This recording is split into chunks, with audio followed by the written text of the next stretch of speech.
Talk Change. It's our first event out of many, hopefully. And we're just going to talk a little bit about child luring. I've got myself here from Cree Punchers Canada. To my right is Norm Average. Hi. Hi. And to my left is Owen Wood. Yes. Cool. And so we're just going to be talking a little bit about child luring online. And just basically what's been going on in Canada as far as the whole vigilantism goes and all of that. My group, myself, we are advocates. We don't take the law into our own hands. And so we're just going to get started. Norm? Yeah. I'm Norm Average. I'm a single dad, 6 kids, and I do a lot of online stuff with my kids. Meaning they're not allowed to have personal profiles or anything like that, but at the same point, a lot of parents are different, and a lot of families are different, and every kid's different. And what happens is you send your kid to school, and they come back and they want Musical.ly, or they want Lively, or they want a Facebook account, or they want to be out there like their friends. And so I created Norm Average to help bring them into the world that way, but being a part of it, right? Participation is everything. Being there with your kids is everything. With the mass divorces straight across Canada, straight across the world, really. I run parenting groups all over the world, and it's happening everywhere, where it's infighting within the family, and when patterns change, behavior changes, and when your child feels like they can't reach out to you anymore, what happens is they reach out to somebody else. Any personality online, you really don't know who you're talking to until you actually meet them personally. And then you meet somebody personally online after talking to them for so long, right? You do feel comfortable, and the basic concept of psychology when we're talking face to face is you feed off the body, the language, everything around you. But at the same time, we've reached into a new version of life where it's cyber psychology, where people don't have the interactions of being able to tell each other. You've got your shy, timid person who's a keyboard warrior online. And it's an amazing world out there that we just don't understand. I brought this in today. This is IBM ThinkPad. When I was 24 years old, this was the laptop I used, right? This was it, and now I'm iPhone 7. Within not even 15 years, everything that this does 10 times more. I can reach every social media outlet. I can talk to Australia. I can talk to the UK. I can be anywhere I want and just plug my brain in. At the moment, like with the laws the way they are, they're non-existent in reality. And our kids are growing so fast with the microchip, every generation being better than the next. But our children aren't following the microchip rule. They're not better than the rest on the concept of teaching them that.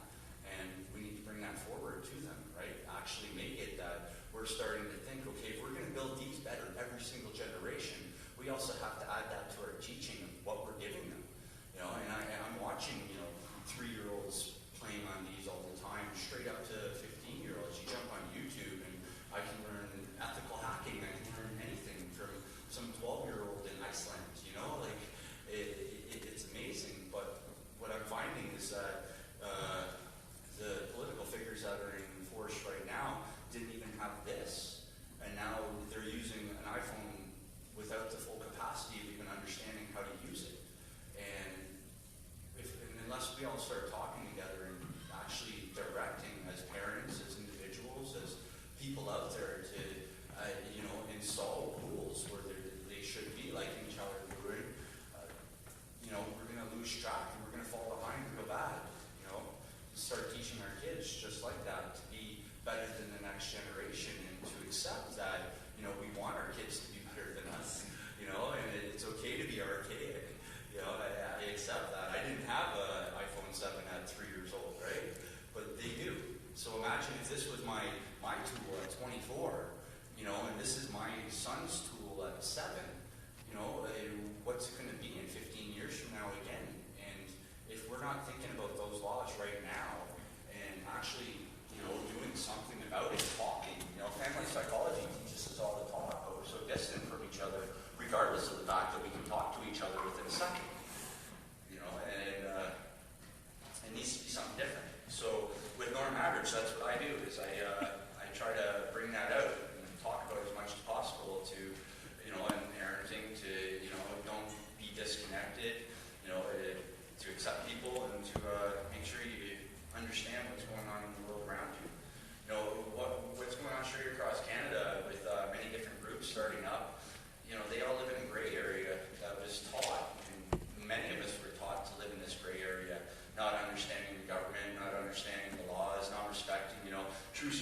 superheroes that go out of their way, pick the job to help the community without the proper respect that they absolutely deserve. And that's what I teach my kids, is about being a superhero, being, making that right choice and being involved, being engaged in your community, understanding the laws, what laws are there and what laws don't exist. Most of us grew up on American TV. Half the laws that are understood are from mainstream cable television. And cable television really doesn't exist anymore because it's too expensive in comparison to just getting internet and letting your kid go on YouTube. That's where I came up with me and Brendan here, where I came out, I found each other sort of thing. And it's an awesome experience. Like, I came out maybe a year ago for Creek Catchers as public relations, and I spoke about this, how, we need to start actually being engaged and not just emotional. We can't just scream about the problem. We need to start talking about the answers. And not only that, we live in a representative government where if we don't tell our representatives, it's not just about voting, it's about, writing your MP, it's about actually going out there and explaining it, forming groups to understand. If you don't know, somebody will teach you. All you have to do is ask. If I don't know, I want to be corrected. That's a good thing. That's the learning experience, the whole human experience. Yeah, right. I think we'll get, want to introduce yourself? Yeah, sure. Thanks. Hi, I'm Detective Owen Wood from Vancouver Police. I work in the Internet Child Exploitation Unit. Our goal there is everything from internet child luring to basically any crimes against children on the internet, so internet exploitation, child pornography. So just so everybody knows, what are the current laws around child luring? Section, I think it's 127.1. Yeah, just before that, I am obligated to say by the VPD that we're not associated or any kind of partnership with the others at the table here. But having said that, we have the same goals. That's why we're here today and why I'm here the same. And thank you for coming out. Thank you so much for coming out. Oh, you're very welcome. Thanks for the invite. Of course. Sorry. What was the question? What are the current child luring laws in section 172.1 for online luring, like the age and all that type of stuff? Well, I mean, the easiest way would be to bring out the criminal code and just walk you through it, but that would take some time. Yeah, you don't have much time for that. If I can simplify it, if you're over 18 years old and you're communicating on the internet with someone that's under 18, and they break that up as well into under 18, 16, and 14 years old. Yeah. The luring part is actually a secondary offense, and that luring, one of the misconceptions is that when the suspect arrives at a location to meet the young person, that's not actually the crime. It's that communication that's the secondary offense, where they've chatted online and made that communication. That's the actual offense, and that's your secondary offense. Your primary offense, it has to fit into what is said in that communication. Right, so somebody's saying, like, I'm chatting online, say, for example, sometimes with my decoys, people say, oh, I want to meet you for a coffee, right? It might be morally wrong to meet up with somebody underage for a coffee, but is there any laws that are broken there if they're just talking about wanting to meet for a coffee or something like that? No. No, right, there has to be sexual content involved in the chat logs. Right? Yes. So anybody can reach out and contact my child and say, hey, let's go for a pizza? Yes. And that's legal. And that's why Scary. yourself, the awareness of what your children are doing on the internet, Participation. and exactly who they're talking to is so important. Yeah, so I think one of the big things is with prevention is getting parents educated as well as kids, and having the internet monitored in a way that the games that the kids are playing and all of that are more secure, so people can go on there and lure people online, right? I mean, I'm sure you guys work in many areas that we don't even touch, right? So it's too, I think, is the sentencing laws kind of, I think, need to change a bit. And that's sort of what we're going to be going into a little bit later towards the end of our presentation here, is we'd like to see a mandatory minimum. Because I know right now that there's a minimum sentence of a year, but there's no mandatory time that they have to serve, right? No, there's mandatory minimums, but I believe it's under review after a charter argument from a completely different crime back east. It was not child internet lawyering, but that's all for the course to decide in the current government as far as legislation for mandatory minimums, but there is still mandatory minimums for possession, access, distribution of child pornography, as well as internet lawyering and a host of other internet-based exploitation crimes. Right, and that was one of the things that I wanted to bring up too. Since this whole creep catcher movement sort of started, a lot of people see these quote unquote predators or creeps sort of walking away after a confrontation and going home and doing whatever it is that they do. And a lot of people, I find, just reading through some of the comments throughout the movement itself, seem to think that the police don't care enough to do anything about getting these people off the streets and stuff like that. And that's a big part of why we're having these events, and we're going to hopefully bring this across the nation, is to show people that they do actually care a lot about getting these guys off the street. But there's a way to do it that people are actually able to hold up in court, and then there's a way to do it, calling somebody names and chasing them down the road. There's not really a whole lot you guys can do with that, am I correct? Yes, we're bound by the rules of evidence and the charter. Yeah. And we have to work within those legal requirements, essentially. Right. For a file like this, they can be quite complex as far as gathering the evidence and adhering to the charter when we collect that evidence, whether it's search and seizure or examining that evidence after arrest. Right. Yeah, so it takes time. And the other problem is with the rules of evidence, there's a specific way that, in this case, say we're dealing with a cell phone that was used to make that communication. When we seize that cell phone, it has to be analyzed in a particular way that courts have decided is acceptable to present that as evidence. So our tech crime is overworked, and it takes time to get through that process as well. So Is that from lack of funding? I think you could point your finger at lack of funding for kind of everything. Yeah, times are tough that way, right? There's certainly a lack of bodies and funding for every department across the country, whether it's just pick a section, right? Everyone is short bodies. Also, yeah, that's not going to change overnight. No, but it's something to be aware of. Yes. Yeah. Yeah.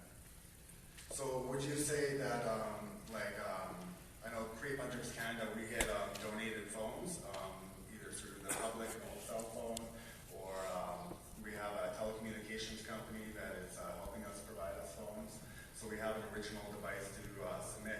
Would you say that there's more of a chance of that holding up in court because it is original device versus just somebody trying to send you guys screenshots? Yes. Being able to examine the entire device is best evidence. And that's the problem with if you were to use your own cell phone, let's say, to make the communications. Right. There's potential there where defense could argue that they need to see everything that's on that cell phone. Right. So all your other conversations, Yeah. everything else that's on there Right.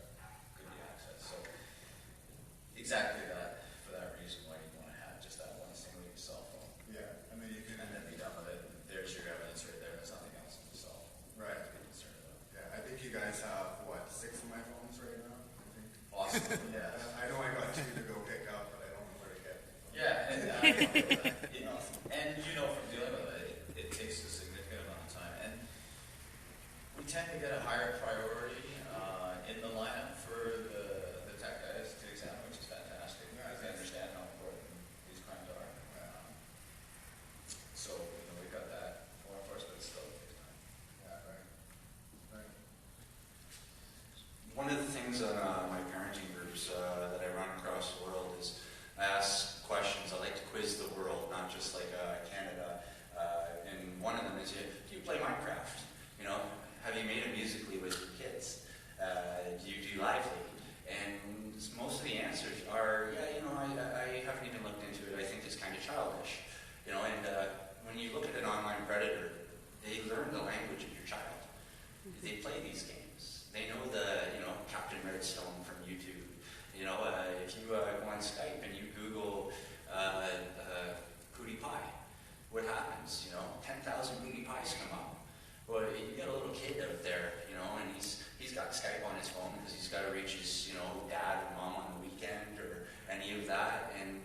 sometimes it's left alone, and you get an invite on Skype from Foodie Pie. It's a big thing for a little kid, regardless if they know it's really Foodie Pie behind the other side or anything, because you can start by just texting.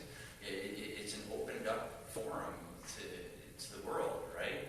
And it being like, I can't stress enough being participating with your kids, learning the games, understanding the games, being able to walk into a classroom and, talking to your kids' friends and go, hey, I play Minecraft too, I just made this, and, what's the ingredients to this or this, and, it really opens up whole stuff, but that's the same concept of how they come across. So in many other different ways, this is just one, right? But, so I wanted to ask you as a parent, right? I've seen a lot of things going across Canada, some white noise or whatnot. A parent sees something on their phone. They reach out to a group instead of the police. It's wrong. And do you think it's wrong? Or? Well, it depends on what it is. I mean, if there's some grooming there or a criminal element, then absolutely right. There's little a group outside of the police can do as far as investigating. What's the age limit do I have for me to be able to? Like at 16, it's emancipated adult. There's a little different rules come 16 compared to younger, right? I'm not sure what you're asking. Say my daughter's 16, she's talking to somebody online who's 27. She wants to go meet him. Is there anything I can do about that? Yeah, I'd be a little concerned. I mean, as a parent, never mind the police, I'd be concerned about that, absolutely, yeah. I'm just curious of the steps that I might take to still be able to parent, but at the same time, guard all my bases. Yeah, well, that's a tough one, because as a parent, I say, no, my 16-year-old daughter's not going to go meet My answer is no. but every child. And as a police officer, I'd recommend her too, right? No, absolutely. And if she really wanted to go, I'd drive and hold her hand, and, there's Participation. yeah, you got to know your children, kids, and what they're up to. Like parenting now is tough, right? With the how you explained it earlier. But The access to the internet. so there's really no other way other than being there through the whole process. Yeah, I mean, unless you're spying on your children, you're not going to know what those conversations are. I mean, whether they're inappropriate conversations, or criminal grooming conversations, alluring term, right? Yes. Well, we'll go with sexual at first. For me, Sexual at first. So there's sexual conversation with the phone. I pick it up while they're sleeping. I see an alert. On the news the other day was a lively. The mom spotted a new app on her son's phone that gave a notification. It came up and it was a male playing with himself. She had turned it on. There's no lock on the phone, of course, and it was all over the news, so it was something we could talk about. that's a cool to please every time. Absolutely. Yeah. Even the inappropriate, that you think might be inappropriate. We had a case this year, early last year, where the girl was 14 and the adult was around 30. And the girl had gone to bed and her phone went off at 10 o'clock. Her mom was like, well, why is my 13-year-old's phone going off at 10 o'clock? And it was this 30-year-old male. She came to the police and it was inappropriate, yes, but nothing criminal there. And it turned into us taking over the phone and having a luring case out of it. Within a week, we had 7 solid charges against them. So even if it isn't sexual based at first and you're concerned, go to the police and hand over to make sure that it won't be. Yeah, I mean, I think it'd definitely be worth going and talking about it, right? And finding out exactly what's going on. How do they meet? How do you know this person? Is it someone they actually have met in person through a friend or school or another parent? That was how this one first worked out, was at a staff Christmas party. So it was outside the internet. But there's all those questions you can find out. Sure, it's tough, right? Like, we could answer what ifs all day, but And just sometimes parents feel if you're careful helpless. up the back of your neck and you're worried about it, then you've got to deal with it. That's right. Right. I just sometimes parents feel helpless, and I want to send a clear message of what's the what's the limit of where I can say, hey, can you take this and give it some thought for us? Can you look it over?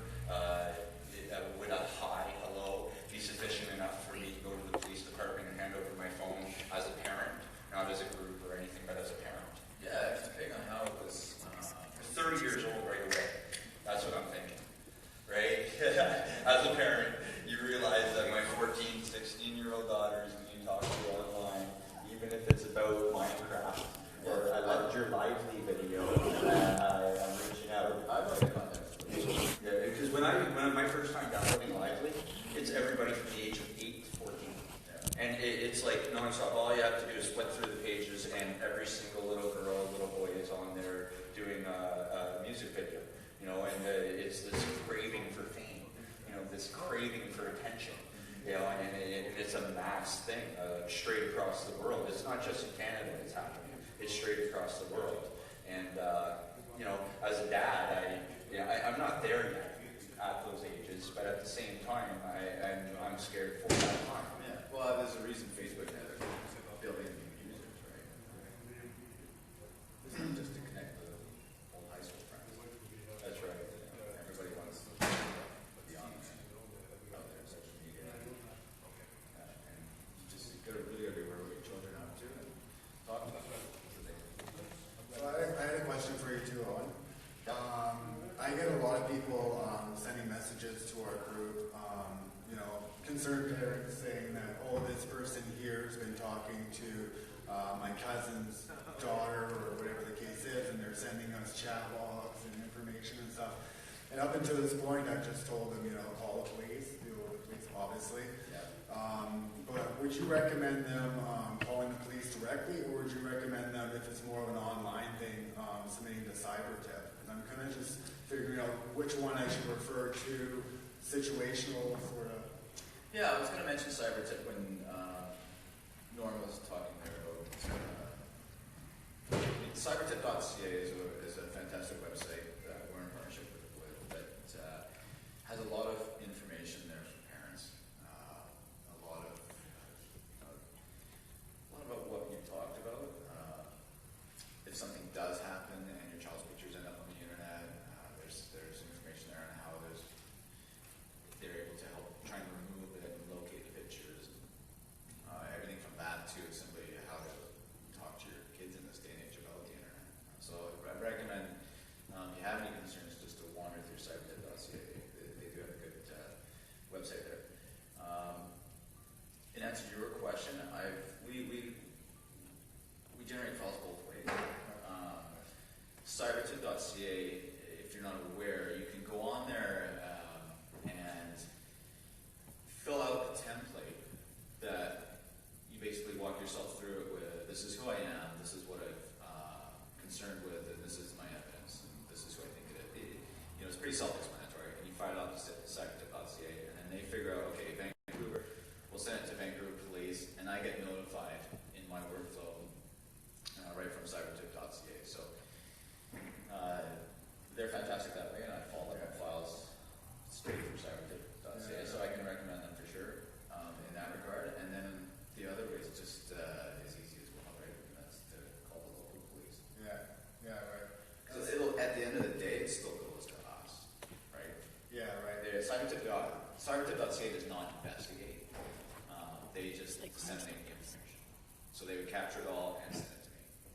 Right, so yeah, I would definitely recommend, I know we got some live streams here, so if anybody does have any issues with anybody reaching out to their parents and it's not maybe like an immediate danger type thing, I would recommend going through CyberTip first. I mean, when you guys are sending us your information on whatever your concerns are, there's absolutely nothing that Creep Hunters Canada can do with that information. We don't go after anybody, we don't initiate first contact or first meet, so getting handed all of this stuff with all respect, there's nothing at all that we can do with it except for advise you to either submit it to CyberTip, or if somebody's in immediate danger, then contact your local police. So, Does anybody here know what a turnkey kit is? No? I'm a turnkey kid. A A turnkey kid was my generation. My generation was the first generation to have a key when I went home because both my parents were working. And we're past that.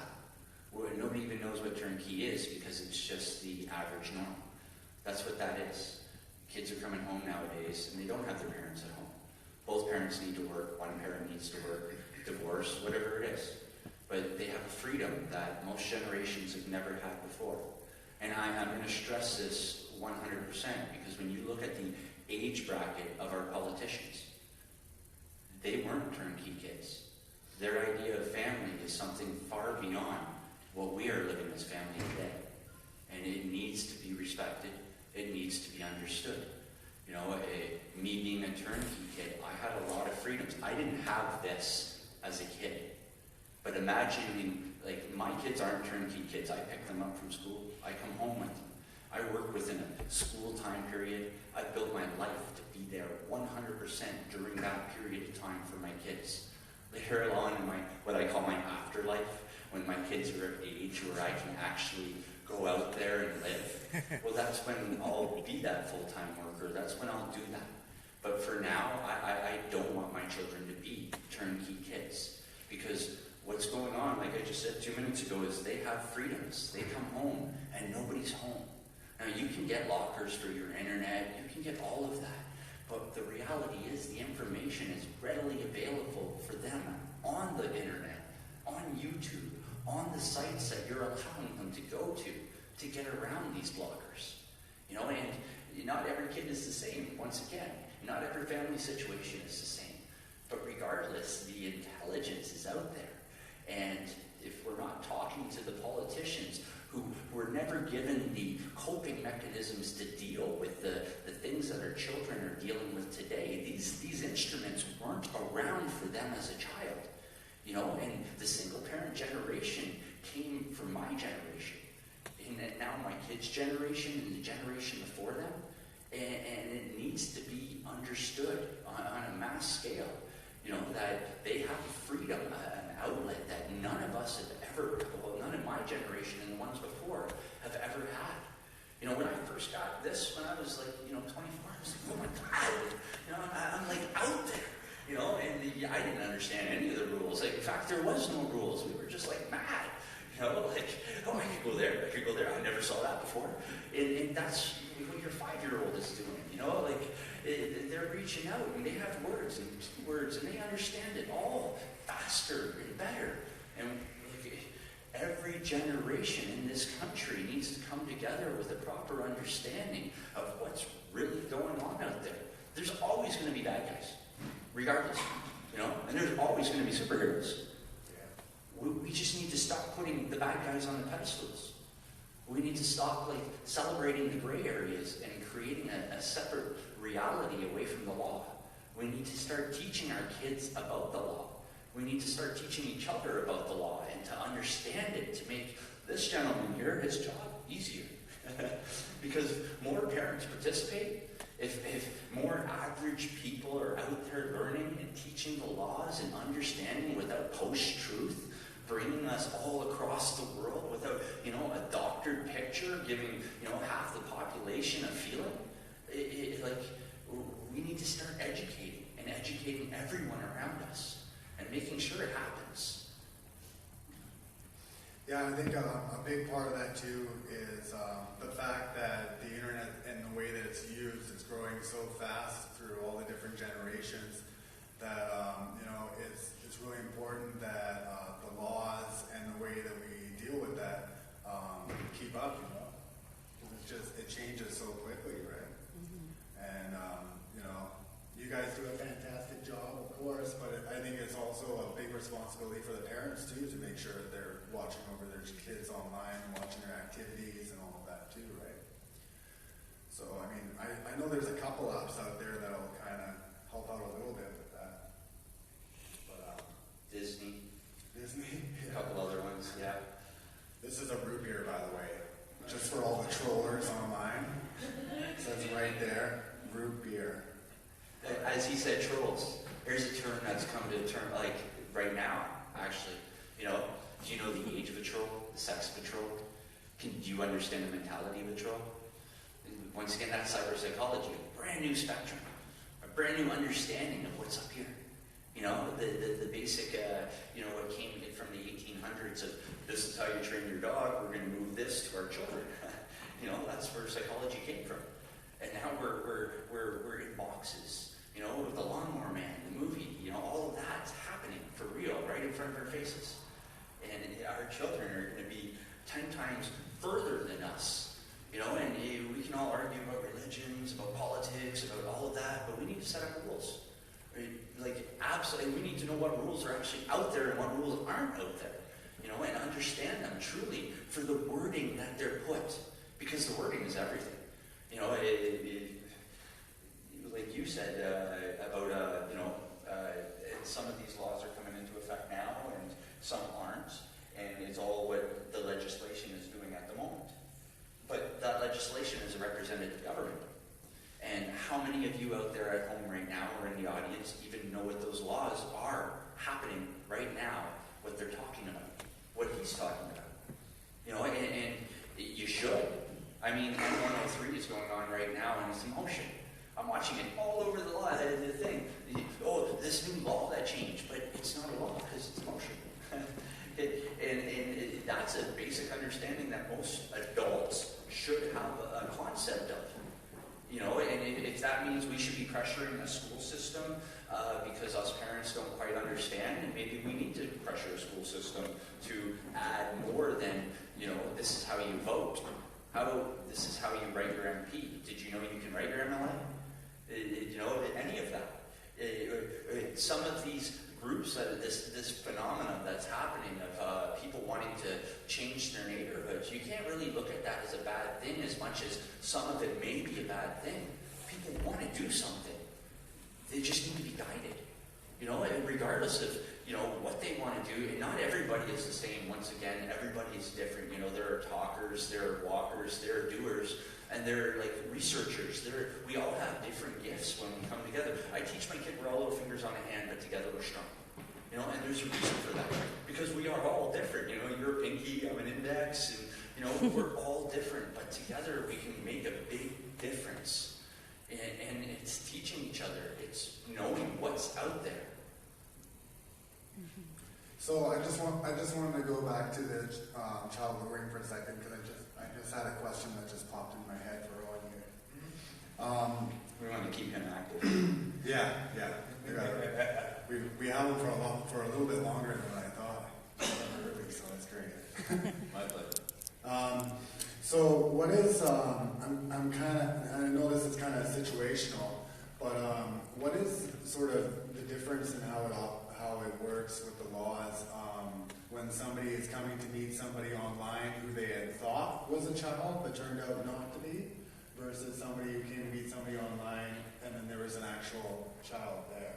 Because I think that's something that a lot of people get Confused on.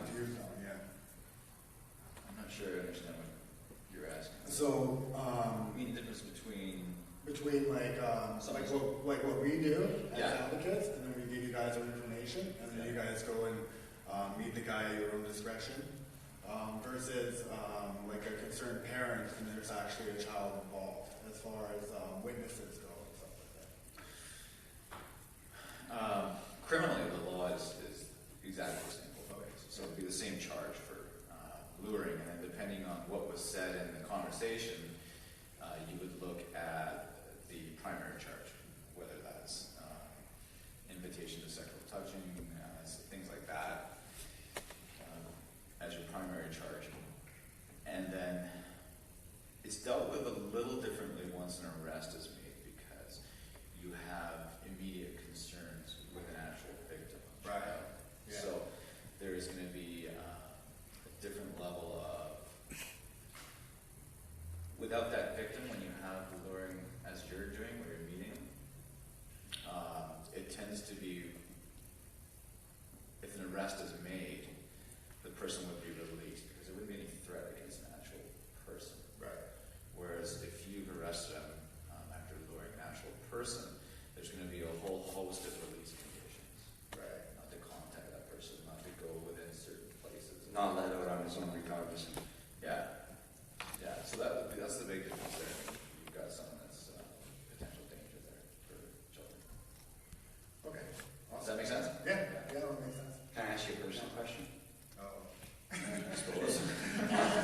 It's about participating. Ever since my kids were young, any police officer I've ever asked, my kids are going to watch this later, right? It's important for them to see. Are they having trouble sleeping? No. It's something I'll bring up the criminal code and put everyone to sleep.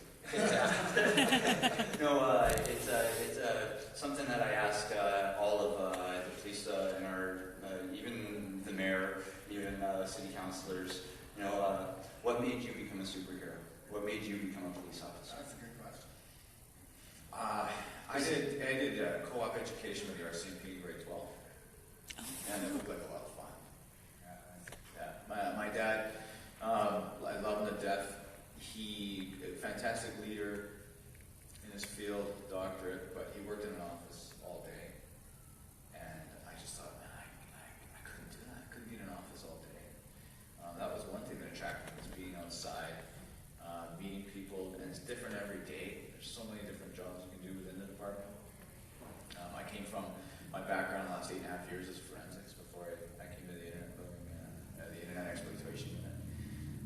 So I was a CS guy for 8.5 years, and that was a ton of fun. Right? Yeah, there's just so many different options within the department.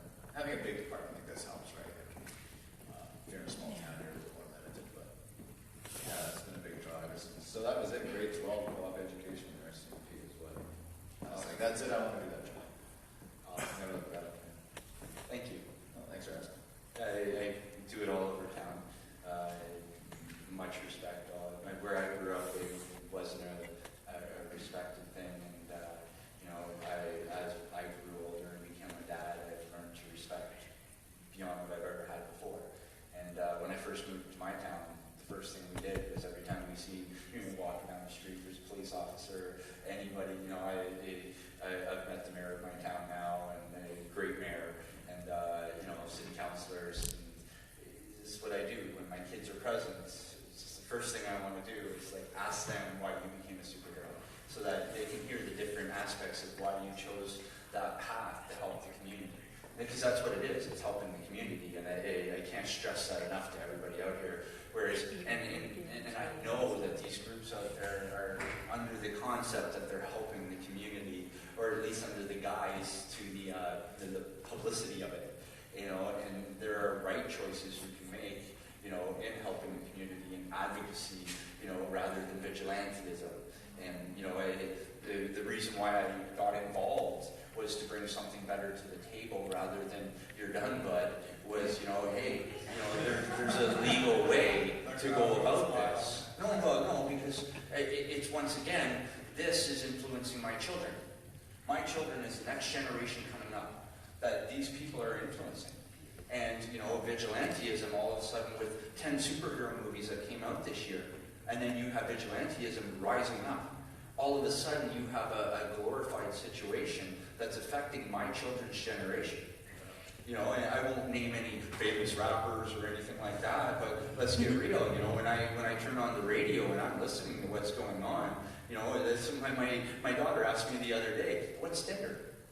Well, the radio said it 20 times in the last half hour. Of course, she asked me what Tinder was. You know what I mean? When advertisement surpasses psychology, it's hard to be a parent. All of a sudden you're guarding against things you never thought you'd have to guard. And my 13-year-old daughter's going, what's Tinder? That's why I asked why you became a superhero, is to help guide other generations towards, right choices. If you want to help your community, learn leadership. Join a co-op for RCMP. Is there any other choices they can make? I'm not sure.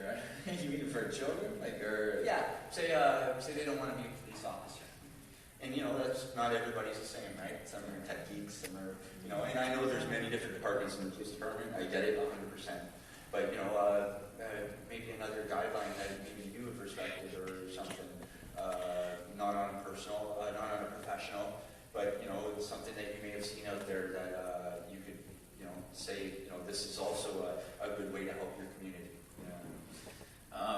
Again, I'm a little biased because I just joined. I live in a small, it's still called a village. It's that small, ways out of town, and we have a volunteer fire department. I just joined them,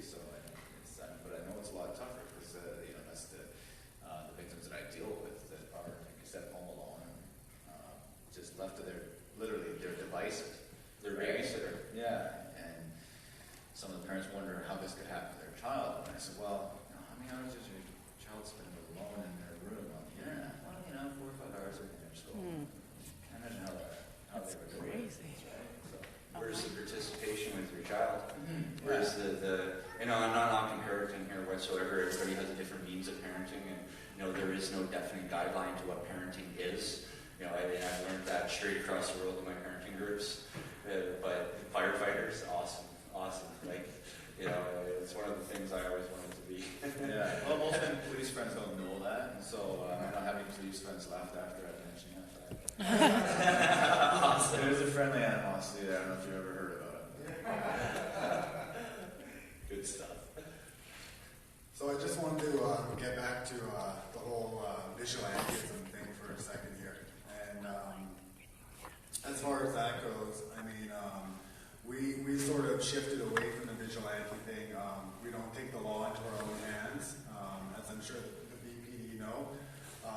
We call you guys as soon as somebody wants to meet one of our decoys. We don't even do a confrontation, or besides inviting that one guy to my house because he had nowhere else to meet.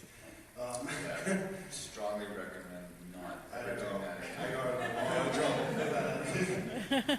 You guys are really quick on the ball on that. So, but yeah, just getting back to that. I mean, I like the fact that it sort of allows you guys to do a proper ID on the person. We're not blasting anybody's name or anything like that, and so it's definitely a better way to go.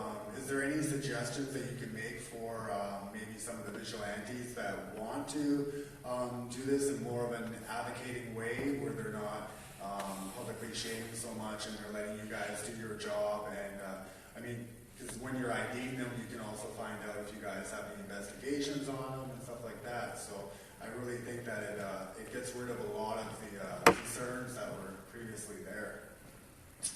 Yeah, Or how far can you go as a citizen? That's a good question. well, I mean, to answer the first question there, I get it, right? I understand the vigilantism, being that people generally are frustrated with the courts, and Right. we don't have a choice in that. That's what we have to work with. And as you brought up, if we're not identifying who these people are, you're missing out on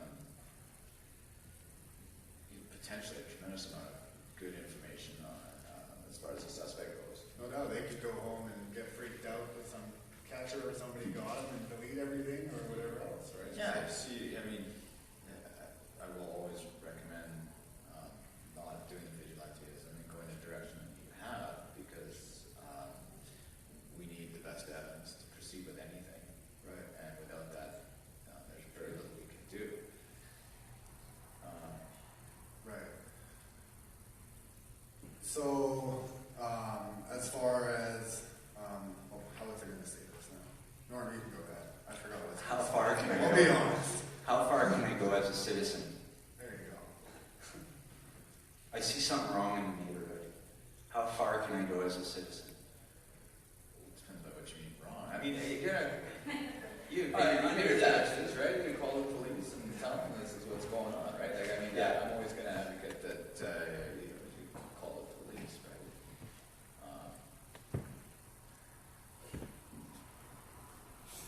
I guess it's really the best way I can answer that. Yeah, I mean, like, I guess I worded that wrong. In the concept of vigilantism, without the social shaming, without the going overboard, that's a lack of trust in the police department, and I can't stress enough to have trust in your police department. I mean, that's like, as the song goes, laws are for protection of the people, right? So, but as a citizen, I see something wrong, and I want to build up enough evidence to bring it forward. Is there a situation that I can bring it to that point, like to collect evidence? I would suggest you go to the police right from the start and have them for how to build evidence through their investigation. Because even as a citizen, you're going to be compelled to court possibly with any evidence they collect, and that means you're going to be held to a higher standard. Whether it's you've got to have good notice, because this could take a year plus to get to court. You get to court, you don't have any notes because you weren't trained to do that. And nothing against the common person, but they're not trained to do an investigation. So just the note taking alone, liability-wise, and you may not know exactly what it is you should be investigating and how to gather that evidence. You might be swimming against the current. Yeah. So go to the expert. Yeah, for sure. And I just wanted to touch again on, part of the reason why we do things differently at Creep Hunters Canada, and why we're participating in this event.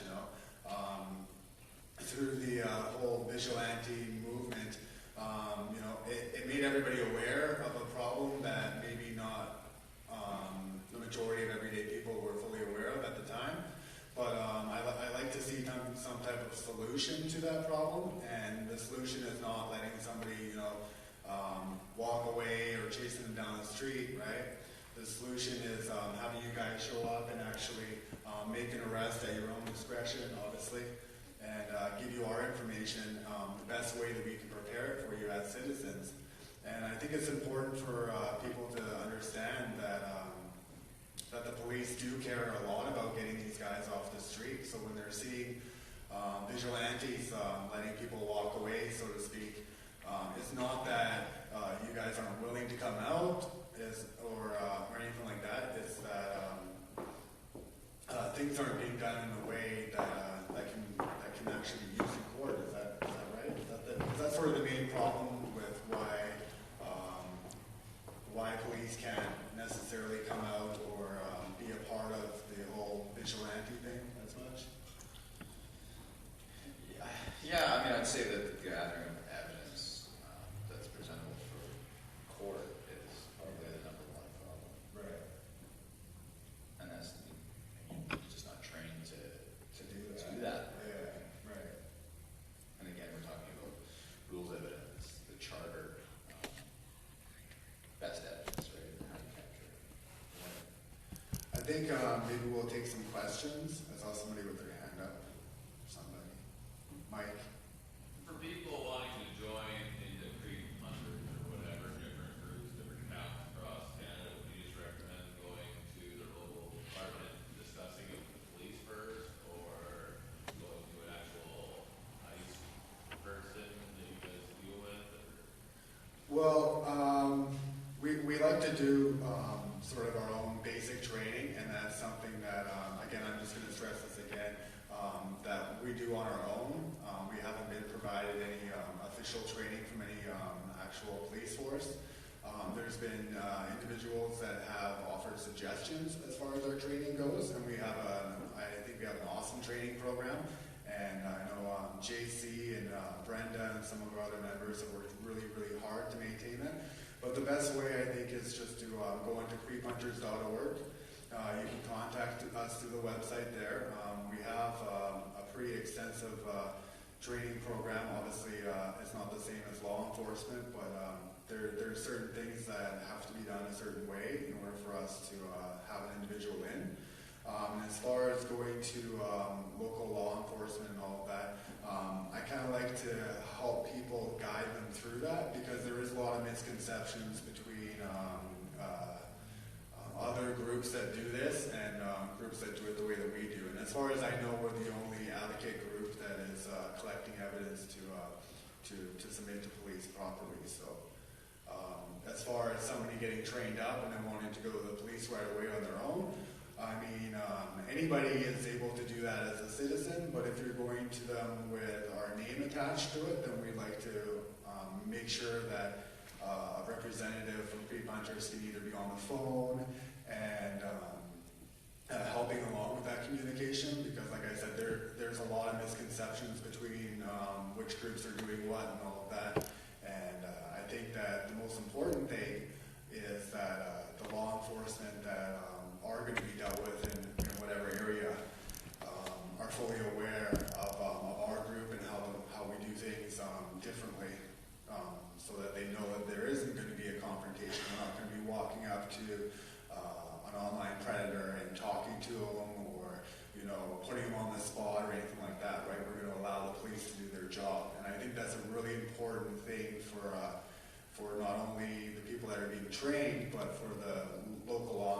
to understand, right? Is that we're not here to freak out at anybody or call anybody out. We're here to give our evidence and let people that go in here decide whether or not an arrest should be made, right? Because it's really up to them at the end of the day. So, yeah. What's your opinion on citizens' arrests and vigilantes taking the law into their own hands? I think that would go towards Yeah, I will let the big man answer that one. Yeah, I'd like to hear. how is a citizen's arrest made, and if possible, I think that's because it was seen out there somewhere. Yeah, again, if it harken back to the criminal code, right? Any citizen can arrest for an offense found committing. Now, it's the best way to answer this. I can answer what ifs all day, right? And it comes down to exactly what the circumstances are. I would call the police. If we're talking about internet luring, then you know that that's happening Before it's happened. before it's happened. You're in the middle of that communication, or you found out about that communication through your children, possibly, or your children's friends, or another adult. I'd still go to the police because they're complex investigations as far as trying to gather the evidence, and I would say probably the most difficult part would be putting that person, the suspect, behind that device. Because simply having them show up isn't the actual crime. You've still got to put that person behind those words that were communicated. Yeah. I'm more interested to know what are the repercussions, I guess, of when there's vigilantism become criminality. That's a good question. Well, you open yourself up to more than just the criminal element, right? You've got the whole civil side, which I believe is ongoing with, is it Creep Hunters? No. Creep Action, sorry. Okay. And again, our own police and citizens, they have their own, they mix the groups up themselves because they are doing different things. That's right. So civil liability is a huge issue, right? And then you don't know who you're going to meet. You don't know what their level of violence may be upon being discovered. So would you say that if creep hunters were to continue doing what we're doing in this way, where we're calling you guys as soon as a predator wants to meet our decoy, with an hour's notice, 2 hours notice ahead of time, so we can show you the information, all that. Would you say that dealing with it that way versus public shaming and sort of chasing them down the street, would you say that would kind of get rid of some of that liability to some extent? Oh yes, yeah, if you're not meeting the person at all, right? Cool. I know it's all in the wording, but back to her question about citizen's arrest. Citizen's arrest is based more on property, your property, compared to online. Like you said, if you're sitting there chatting with the person, you should phone 2-3 hours ahead of time because the crime is happening at the moment you're chatting with the person. Whereas a physical citizen's arrest is more based around, I caught you on my property, I'm going to try without contact to hold you on my property till police arrive to actually make the arrest. Is that more of what a citizen's arrest should be applied to as a citizen? It's a big confusing factor out there. Yeah, I would never recommend anyone lure someone on the internet on their own and go meet them and call the police too. But just the concept to make it clear across the board, when a citizen's arrest should be applied in comparison to the thought it may be applied. Based on property, I guess, would be the safest way to talk about. I caught them in my backyard. Yeah. Compared to, I'm talking to them online right now, I'm going to go down to the local sub shop and, do a citizen's arrest on camera. Yeah. I mean, there's just so many ways to answer that, right? I mean, even me as a police officer. I don't want to put you in a situation answered the wrong way. And I see someone steal something in my backyard, chances are I'm going to get on the phone and give them the best description I have and where the direction they're going. something like that, right? Like, I'm still not gonna be out there confronting people. Well, yeah, if you're alone, never should you ever confront somebody. You know, on my farm in particular, there's, you know, a good 5 people at any given time. You know, so it's like, I'm just trying to clear it up for her and anybody else who might have that. You know, they just saw what was considered a citizen's arrest spread across the internet, and I know where this is coming from. And you know, I truly can't see that as a citizen's arrest. Me, but not being educated, you know, I do know this exists. So you know, I'm just looking for a more clear definition of when it could be applied, if it should, like, and I'm not saying it should be applied, but like you know, a hypothetical situation maybe, where it actually fits where a citizen's arrest, you know, from what I read, it's based around property. Yeah, a citizen can arrest for an offense that they see being committed. And that's the bottom line. Right, so if, for example, if there's a vigilante out there, right, and he had met somebody up to do his public shaming, right, and they're waiting for you to show up because they didn't call ahead of time, they just kind of called spur of the moment because stuff got a little crazy, whatever. Now, if the illegal aspect happened online and the said individual is there in person, is it unlawful to try and hold that person there until police arrive? Because the fact that they're there isn't the crime, it's the online stuff that's the crime. So wouldn't it be considered holding somebody against their own will if they were to try to, you know, oh, you're not going anywhere because you're a creep, we're going to wait for the police. We just want to deter people away from this and try to find the words And that's why where you can answer that. Yeah, right. If they were just trying to hold someone, they would have to articulate exactly why they felt justified in doing that. Right. Okay, that's, yeah, exactly. Thank you. I know that's one of the misconceptions that I've seen. So. All right, what time do we got? What time is that, guys? 1:12. Thank you. Okay, I think we're gonna have our next speaker come up pretty soon. If you guys are good with that. Yeah. Okay. Thank you. Yeah. Thank you so much for coming. You're very welcome.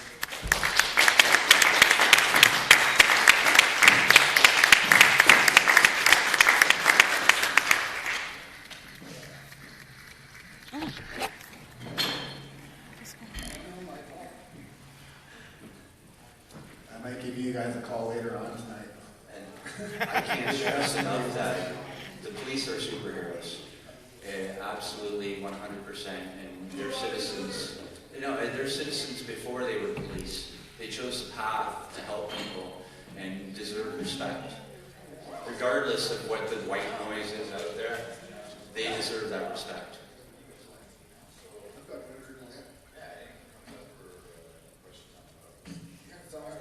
Thank you.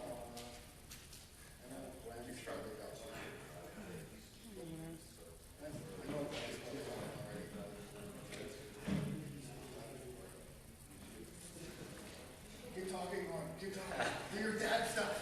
Are there acts that you recommend for parents that you have to give your kid a little freedom eventually? Are there any acts that you With freedom, honestly, with what I've seen out there, like for $15, Udemy College online, I can learn ethical hacking. I can learn how to crack into my phone. It's $15. I can do that with, you know, a pay-as-you-go credit card. You know, like I personally wouldn't recommend anything other than participation. Actually being there, you know, and if you hashtag norm average, you'll see it. You know, me and my family are all across the internet, and you know, I guide that all the way through. I'm giving them what they want, you know, and at the same time, being the dad that's there with them. You know, like many people will make claims that this is safe and this is safe, but once again, that's a sidetrack to letting your device babysit your kids again. You know, that's drawing away from the family values, actually being there. You know, in this rat race we call a world, always working, always pedaling that bike uphill. You know, it's being there with the kids. You know, if you're not going out like doing 20K a day on a bicycle, like my friend, you know, with his kids, you know, you need to be on there and, you know, join up in Minecraft and, you know, play with them. You know, watch the YouTube video. You know, half the stuff that these kids are watching, you know, to learn what's going on in Minecraft, learn what's going on their apps. You know, the people are swearing. You know, the other day there was a Jewish joke on one of my favorite kids' characters on YouTube. You know, now it's spread across the news, straight everywhere. You know, we're trying to shut the guy down. Like, regardless of who says what's safe or any of that, the only thing that I can truly recommend is participate. And if you're not outside and you're on here, you know, you need to participate. You need to be a part of that. You need to be doing Musical.ly videos with your daughter or your son. You need to be playing the games with them. And that's not like what I see most dads do. I play games with my son. We play Black Ops. No, your kid's 7 years old, you know, that's an 18-year-old game. Like, yeah, you need to lower yourself down to the level, you know, when I was first being a dad, you know, I brought Bill and Ted's Excellent Adventure, all these movies that I watched when I was a kid. You know, I wanted my kids to experience everything that I experienced, you know, like, but then my kids became to a point where they started bringing stuff back to me, and they started going, hey, you know, this is what I'm interested in. And you got to show that respect to your children as well and learn the person that they're becoming, but also be there with them so that when they're 13, 14, 15, 16, you have a concept of where you're going. You have a language that you guys can talk to with each other. And that comes from, you know, being a part of their interests, learning the app that they want to be on, and being a part of it, knowing that, you know, okay, this is their character. Like I said before, you know, if you Skype PewDiePie, look how many characters come up. You know, and that's a famous YouTuber. He's all over the news right now. And I'm pretty sure he's the guy that made the joke.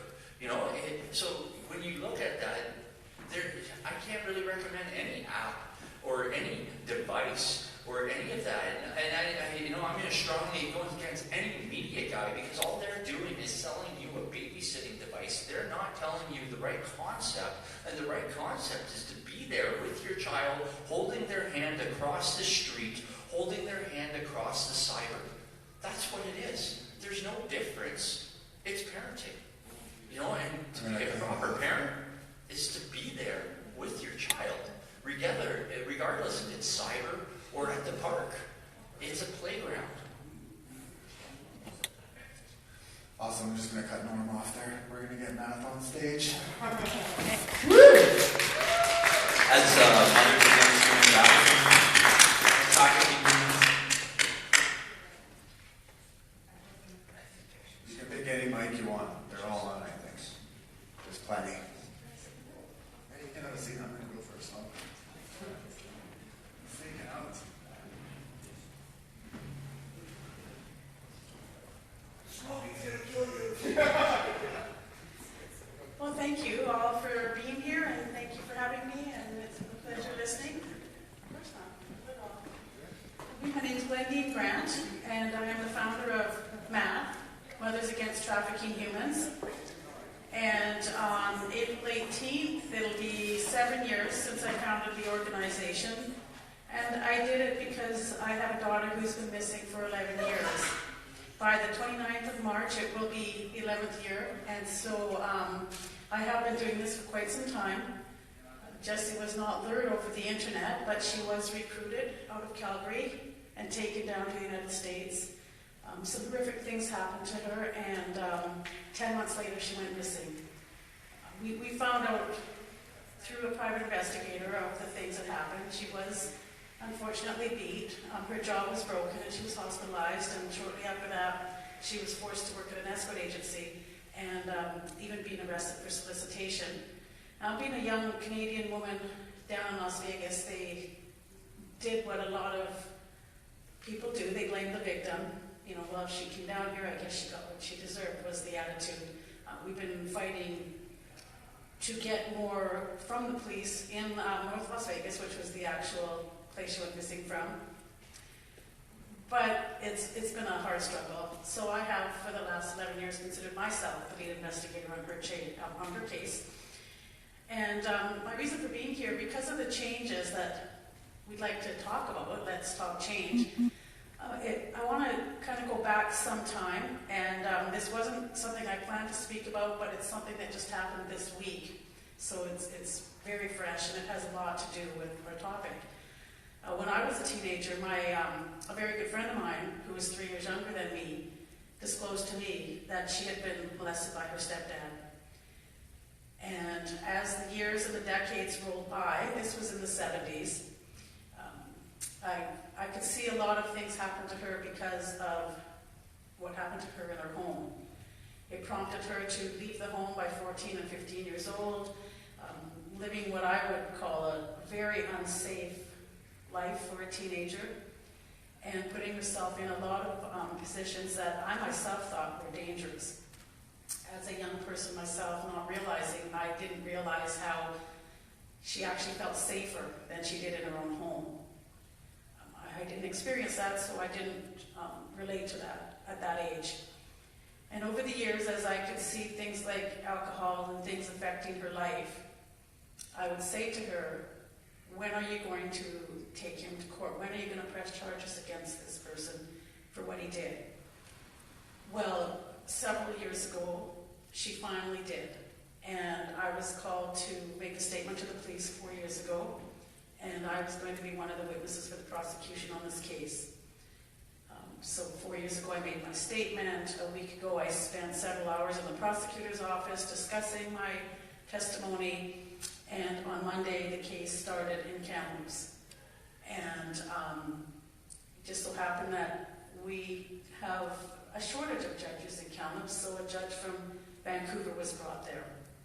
And one of the first things that this judge said was, let's move this case along. We don't need to hear from those witnesses. Let's not listen to the testimony about the stepfather's temperament, which of course has a lot to do with what happened to her.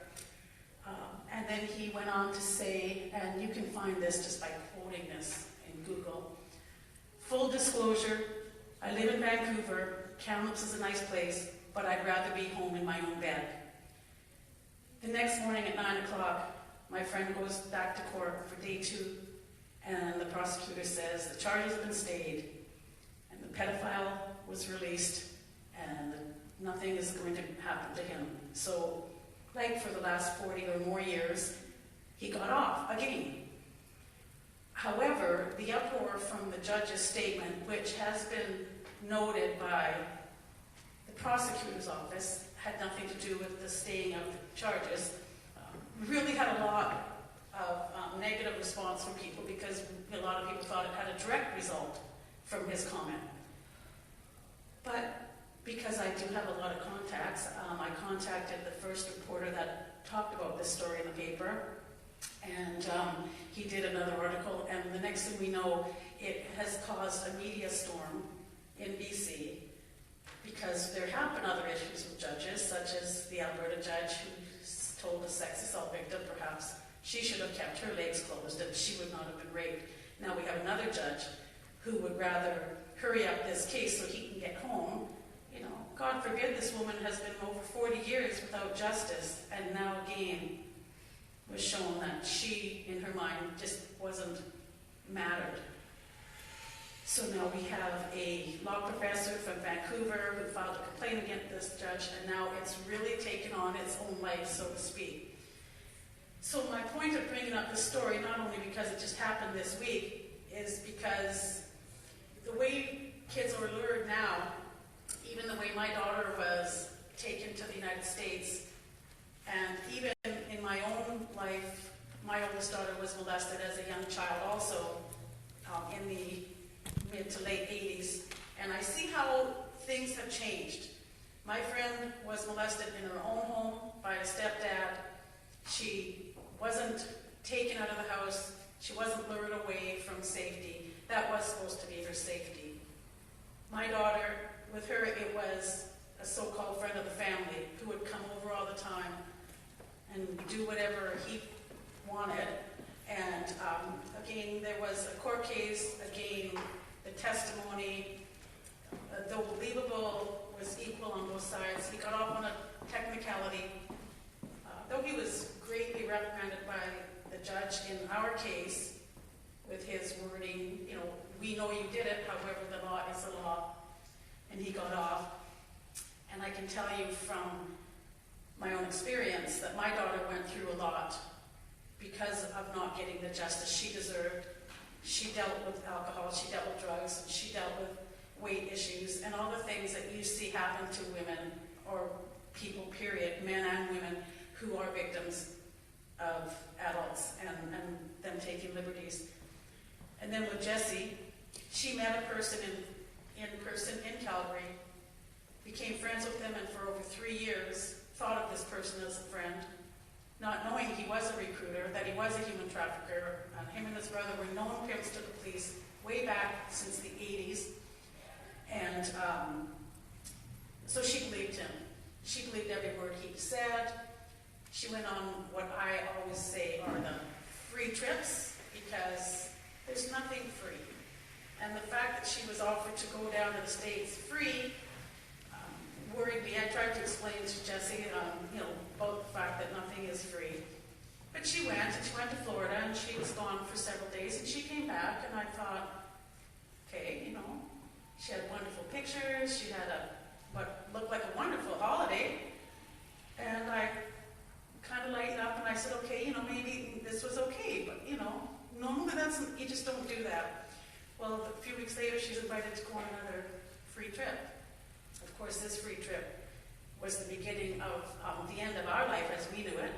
She was taken to New York. She was, they go over to Atlantic City, go to the casinos. And this was when Atlantic City was still hopping. This was 2005. And the day before they were supposed to come back, I get a phone call from Jessie. She's in the lobby of the Manhattan Hotel, and she told me that this person she was with had suggested that she prostitute herself so they could get some cash. They had their tickets, but they had no money to get home from New York to Canada. And I lost it. This is where I said, this is what I always suspected. This is what I was worried about. And now here we are. She told me not to worry. She wasn't afraid of him. She just wanted me to know, basically, he's just an ass mom. I'm not scared of him. And she was going to go back up to the room. I was really concerned, where would be safe for her? In the lobby of a hotel room, upstairs with somebody who wants to prostitute her. But I took my belief in Jessie being a smart young woman and being able to handle herself and not realizing the depths that traffickers and recruiters go, because I had no idea he was one at the time. So I said, okay, call me in the morning and I'll see you tomorrow. And the next morning I get a call from Jessie. She's excited as can be. Guess what? We're not coming home. We're going to go to Las Vegas. So I'm thinking, well, how can this be? Yesterday he had no money. I know that Jessie had her own bank account. She had her own money, but, I didn't think she was going to pay for him to go there. So I was trying to question her. Time frame, we have to go. We have to get to the airport. I'll call you when I get there. And she did. She called me from Las Vegas later that day. And to my utter surprise, 3 weeks, this was 3 weeks before her 21st birthday, she informs me, I'm staying down in Las Vegas until my birthday. I'm going to celebrate my 21st in Las Vegas. And I couldn't say anything that would change her mind. Doesn't matter what I said, she was staying. We kept in contact with her every day. If it wasn't me or one of her sisters, it was one of her friends. But somebody talked to Jessie every single day. Her birthday came in and her birthday went. And when I tried to ask her when she was coming back, her next, what I call excuse, because in many cases, if you actually Google the term canned speech, you will find out that these traffickers make these girls tell parents the same stories over and over and over. One of the big ones was insurance. And her story was they had been in an accident, a taxi T-boned the car they were in after he ran a red light, and they had to go through all these legalities. And I kept saying, well, you gotta come home, you gotta come home. And time was going on. Her birthday came and went, and then it was June, and she's telling us, she met a young man. We found out he wasn't a young man at all. Wasn't even a man. He was a pimp. And but at the time, this was her new boyfriend, and then I'm moving in with this guy. I'm in love with this guy, and then we're engaged. We found out later that he was a known pimp to the police. He had tried to recruit several other women and had succeeded often in doing that. And but at the time, we just thought she had met a guy and was in love, and against even the laws, she was staying in another country well beyond the time frame that you were allowed to. So as I tried to convince her to come home, it was basically falling on deaf ears. But then November's coming along. She's got a younger sister who's turning 19. Christmas is coming. It's getting close to December. She did come home. And all we heard was fighting with her and this so-called fiancé. And over time, we figured that she would probably not be going home because the fighting was so severe that I couldn't imagine anybody going back to that kind of relationship. But we all got up Christmas morning. We had plans. We're going to open our gifts, go to my dad's. He was a widow at the time. He's since passed away. But Jessie told us she couldn't do any of that. She needed a ride to the airport, that she was going back to Las Vegas, and she was going that day. And the one thing that has always struck me is how I've never in my entire life heard of somebody leaving on Christmas Day without it maybe being pre-planned because their schedule called for it. But other than that, nobody gets up Christmas morning and goes, oh, I just happen to need a ride to the airport.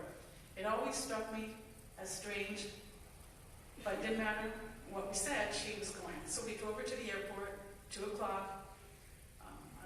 It's the last time we saw her. She went back down to Las Vegas, and 3 months later she went missing. And so as soon as she went missing, we hired a private investigator, and that's where we found out about the broken jaw in the hospital and the arrest records. And through her phone records, which luckily all came to my address, we started figuring out all these numbers. And one of the numbers that was called a lot was an escort agency. My first call to them, and I now know that this is normal. Young woman answered, it almost sounded like a 9-year-old, you wanted to ask for mom, And I explained, I just said, my name is Glendy Grant, my daughter is Jessie Foster, but I think you guys know her as Taylor. She's missing, and I need to talk to somebody in charge. And she kind of played it dumb and said, I'll have to get someone to call you back. And she did. And the next, that evening I got a call from another woman. And this woman said, yes, I know who Taylor is. And we have her, she's missing. And I think you really should talk to the owner. And I'm going to get her to call you. So the next day I get a call from this, and she was an older woman. She was in her 70s. And she was the owner. And she told me how she also knew who Taylor was. She actually cared a lot about her. And when she started showing up at the escort agency with bruises, she would try to get Jessie to explain what happened, or to her, Taylor. She would say, I'm too afraid to say anything, I don't want to say anything, but she always knew. She said there was something about Jessie. She would try to convince her to leave and go back to Canada. And she said to me, I would always tell her, go home, little girl, go home. And again, Jessie would say, I'm too afraid. And then she just suddenly went missing. And I was very fortunate because I had a lot of help that way, through people like media, escort agencies, but not from the police. The police figured that, like I said, she deserved it. She comes to our wonderful country, our beautiful city, breaks the law. Well, I guess it's her own fault. But as time has progressed, and all the information we found out, Jessie didn't choose anything.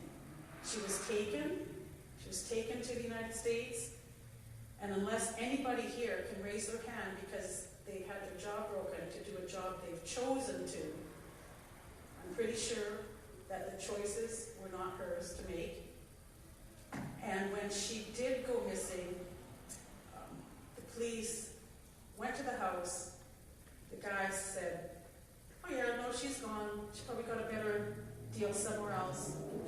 And then he told me that she took everything she owned except her hairdryer and her makeup. And I said, okay, stop Jesse's not gonna take, you know, her pants and her shoes and her shirts and leave her hair dryer and her makeup. I said, this is what happened. She had her stuff packed. She was coming home again. We all knew this. Her sister was going down there. They were coming back together. And before any of this could happen, she vanished. But if anybody thinks about how you prepare for a trip, you might pre-pack. And I'll direct this to women specifically for a moment. You pack up your clothes, you get your suitcase ready. But your hair dryer and your makeup are going to be used in the morning just before you leave. You're going to have your shower, you're going to dress, you're going to do your hair and your makeup, and then you're going to put those in your suitcase and leave. So if your suitcase is gone and you're gone, and your hair dryer and your makeup are still sitting in the bathroom, it raises questions, and it raised enough questions for me to know that something drastic happened. That somewhere between the bag getting packed and morning time, Jesse was taken. And I've never believed once, even 11 years later, that Jesse was killed. We all know that there's always a possibility because it's unanswered questions. But the more I learn about human trafficking and the more I learn about how much my daughter was bringing into these traffickers, which was thousands a day, and over 10 years amounts to millions. These people, they don't kill their product. And as anybody who has listened to people talking about human trafficking and comparing it to the sale of drugs and the sale of guns, they realize that those products are sold once, the drugs are used and gone, the weapons are now in the hands of someone else. You can't resell a gun, but you can resell a person. And you can do it over and over, and you can do it over and over in a day, in an hour. We've never had anybody tell us anything other than negative things about the people that she knew in Las Vegas. And none of those people were what you might call an upstanding citizen. As I mentioned earlier, most were either pimps or traffickers known to the police. I've worked with police several times on different cases where they were trying to get some of the people that we're talking about, and one in particular, who is the one that took her down there. He's from Edmonton, and the Edmonton Police Service was doing a Facebook Dubai human trafficking investigation, and this person was right smack dab in the middle. And I know he was smack dab in the middle because I got a call from the police asking about my daughter's case, and they told me that this guy is under investigation for this. Now this person, he ran an escort agency in Edmonton. The phones were manned by his mother and his wife. And the saddest thing that I can report about not only what he did to my daughter, but his actions had a horrific repercussion on his own life, where last year, his 15-year-old daughter in school, they were doing, this is really hard,